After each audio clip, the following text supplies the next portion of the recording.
DOL starter व star delta starter कशा पद्धतीने वर्किंग करते याचा आपल्याला अभ्यास करायचा आहे। तर DOL स्टार्टर जर आपल्याला बसवायचं झालं, मोटर बसवायचं झालं तर मोटर फाउंडेशन बसवल्यानंतर आपल्याला स्टार्टर हा मोटरच्या संरक्षणासाठी व चालू बंद करण्यासाठी स्टार्टरचा उपयोग करतो। तर स्टार्टरचा पॅनल बोर्ड जोडण्यासाठी पहिल्यांदा हा मेन स्विच आहे। हा मेन स्विच जो आहे तो 16 अँपिअर, यामध्ये 3 फ्यूज असतात म्हणून याला ICTP असं म्हणतात, म्हणून याला ICTP। त्यानंतर 3 MCB आपण बसवलेले 32 आणि 16 अँपिअरचे 3 MCB इथं बसवले। MCB असा हा केल्यानंतर ऑन होतो आणि हा स्टार्टर हा चालू केला तर या ठिकाणी आपल्याला व्होल्टेज दाखवतोय। हा व्होल्टमीटर आहे तो सप्लायच्या पॅनल मध्ये बसवलेला आहे आणि हा पॅनल माउंटिंग अमीटर आहे। हा ज्यावेळी मोटर चालू होतो त्यावेळी हा करंट दाखवतो। आता हा MCB ऑन केलाय, 16 अँपिअरचा व्होल्टमीटर जोडलेला आहे, अमीटर जोडलेला आहे आणि हा DOL स्टार्टर आहे। DOL म्हणजे डायरेक्ट ऑनलाइन स्टार्टर। हे 3 HP ते 7.5 HP पर्यंत हा स्टार्टर वापरतात। वेगवेगळ्या रिले मध्ये आपल्याला हा स्टार्टर मिळतात। रिले म्हणजे 5 अँपिअर, 10 अँपिअर, 16 अँपिअर पर्यंत हा जो आहे तो रिले आहे। हा कॅपॅसिटर पॉवर फॅक्टर सुधारण्यासाठी सप्लायच्या पॅनल मध्ये हा कॅपॅसिटर इथे जोडला आहे। तर हा मोटर हा जो आहे स्टार्टर आहे हे मोटर 3 HP चे आहे। 3 HP मोटर चालू करण्यासाठी हा ऑफ असतो आणि हा ऑन केल्यानंतर हा प्लंजर वरती उचलतो आणि हा मोटर चालू होतो। त्यावेळी हा अमीटर आपल्याला करंट दाखवतो, हा मोटर स्टार्ट होतो। तर बंद करायचं झालं तर हा ऑफ बटन वरती आपण बंद करतो। स्टार्टरची माहिती घ्यायची झालं तर हा आहे तो रिले।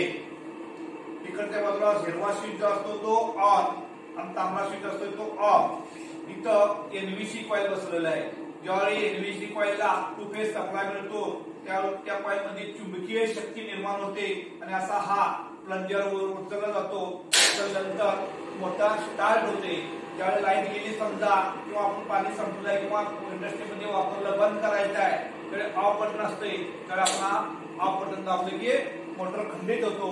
त्यानंतर आपला मेन स्विच आहे, मेन स्विचच्या सहाय्याने सुद्धा आपण काम झालं असलं तरी बंद करते वेळी मेन स्विच आपण बंद करू शकतो किंवा MCBच्या सहाय्याने सुद्धा आपण बंद करू शकतो।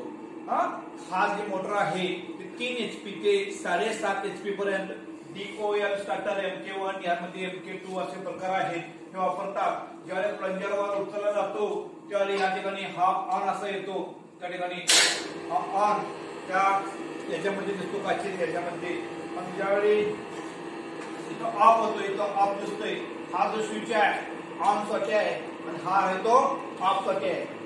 हा नॉब आहे कधी ऑन वरती बसवायचं नाही, हा ऑन नॉब वरती ठेवायचा, चुकून हात लावून चालू होऊ नये म्हणून ऑफ स्विच वरती हा नॉब त्या ठिकाणी ठेवायचं। लक्षात हा जो स्टार्टर आहे MK1 Larsen and टुब्रोचा MK1 type हा आहे। त्यानंतर समजा आपल्याला 7.5 HP च्या पुढची जी मोटर वापरायची आहे ती 10 HP 20 HP पर्यंत, त्यासाठी स्टार डेल्टा स्टार वापरतात। स्टार डेल्टा मध्ये मेन, स्टार आणि डेल्टा असे 3 रिले असतात। DOL मध्ये एकच फक्त रिले असतो। स्टार डेल्टा मध्ये 7.5 HP ते 20 HP पर्यंत हा स्टार्टर वापरतात, मेन, स्टार आणि डेल्टा। आता स्टार डेल्टा स्टार्टर का वापरायचं तर मोटर स्थिर असते, डायरेक्ट आपण प्रवाहाला जोडलं तर एकदम लोड येऊ नये म्हणून मिळणारा दाब कमी मिळतो, त्यामुळं स्लोली चालू होते आणि मोटर नंतर डेल्टा मध्ये आपण टाकतो। ह्या स्टार्टर मध्ये 2 प्रकार आहेत, सेमी ऑटोमॅटिक आणि फुल्ली ऑटोमॅटिक। सेमी म्हणजे जोपर्यंत आपण बोट ठेवतो तोपर्यंत सेमी, बोट काढले की तो डेल्टा मिळतो, आणि फुल्ली ऑटोमॅटिक मध्ये तो टायमर असतो, टायमरच्या सहाय्याने तो सेट करता येतो। इथे सुद्धा 32 अँपिअर हा मेन स्विच बसवला आहे, याला सुद्धा ICTP म्हणतात। यामध्ये 3 फ्यूज असतात, इतक्या फ्यूज असतात। त्या फ्यूज मध्ये बेस आणि टॉप असं असतंय। त्या टॉप मध्ये आपण योग्य त्या फ्यूज घालतोय। हा जो आहे तो स्विच ऑन केल्यानंतर ह्या पट्ट्या आतल्या वर्किंग स्थिर पट्ट्याला टच होतात आणि सप्लाय वरती जातो। आता इथं हा बंद करतो आपण, त्यानंतर हा मेन स्विच ऑन केला की परत MCB बसवलेला आहे। MCB ऑन केल्यानंतर आपल्याला या ठिकाणी व्होल्टेज दाखवतोय आणि हा स्टार्टर चालू करायचा झाला तर बघा मेन आणि स्टार चालू होतोय। सुरुवातीला ही जी दिवा आहे की मिळणारा दाब कमी मिळाल्यामुळं दिवस सुद्धा करंट कमी जातो, त्या ठिकाणी फुल म्हणजे मंद लागतात आणि ज्यावेळी डेल्टामध्ये पडतोय त्यावेळी काय होतोय दिवस फुल लागतात. हा सेमी ऑटोमॅटिक स्टार्टर आहे. आता हे चालू इथं 3 फेज सप्लाय आला, हा मेन आणि हा स्टार पहिल्यांदा चालवते आणि मी बोट काढलं की डायरेक्ट डेल्टा मध्ये. त्याचं मेन डायग्राम आणि सर्किट डायग्राम तुम्हाला नंतर शिकवतो. आता फक्त चालू बघायचा. त्या ठिकाणी सुरुवातीला आपला असं दाबून बघायचं आणि ऑन करायचं. ऑन केलं की बघा स्टार आणि मेन चालू झालं.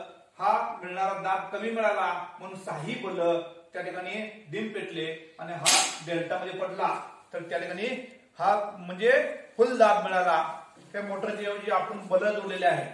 हा A1 A2 B1 B2 C1 C2 त्या मोटरचे 6 टोकं आहे. त्या 6 ठिकाणी असं A1 A2 B1 B2 आणि C1 C2 असे टर्मिनल काढलेले आहे. ऑफ केले की हा ऑफ होते. लक्षात परत स्टार्ट करायचं झालं तर बघा यामध्ये कॉन्टॅक्ट कुठले होते बघा. हा आणि हा मेन आणि स्टार. लक्षात ज्यावेळी मी हात काढतो त्यावेळी हात सुटतोय आणि हा चालू होतोय. हा स्थिर आहे असाच असतोय.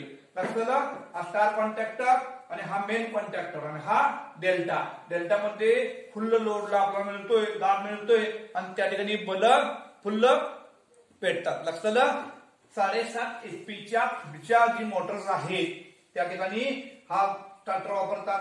त्या ठिकाणी इथनं 3 वायऱ्या आणि इथनं 3 वायऱ्या कनेक्टर मधनं इथनं ह्या 3 वायऱ्या इथनं 3 वायऱ्या मोटरला आपण देतो. त्या A1 A2 B1 B2 C1 C2 किंवा M1 M2 V1 V2 आणि W1 W2 असे टोकं असतात. मग त्या ठिकाणी आपण कंटिन्युटी बघायचं. त्या ठिकाणी इथं 1 नंबर आणि 5 नंबर 2 नंबर 6 नंबर 3 नंबर आणि 4 नंबर म्हणजे हे 3 धरायचे आणि हे 3 1 2 3 4 5 6 V1 V2 W1 W2 U1 U2 किंवा A1 A2 B1 B2 C1 C2 असे टोकं असतात.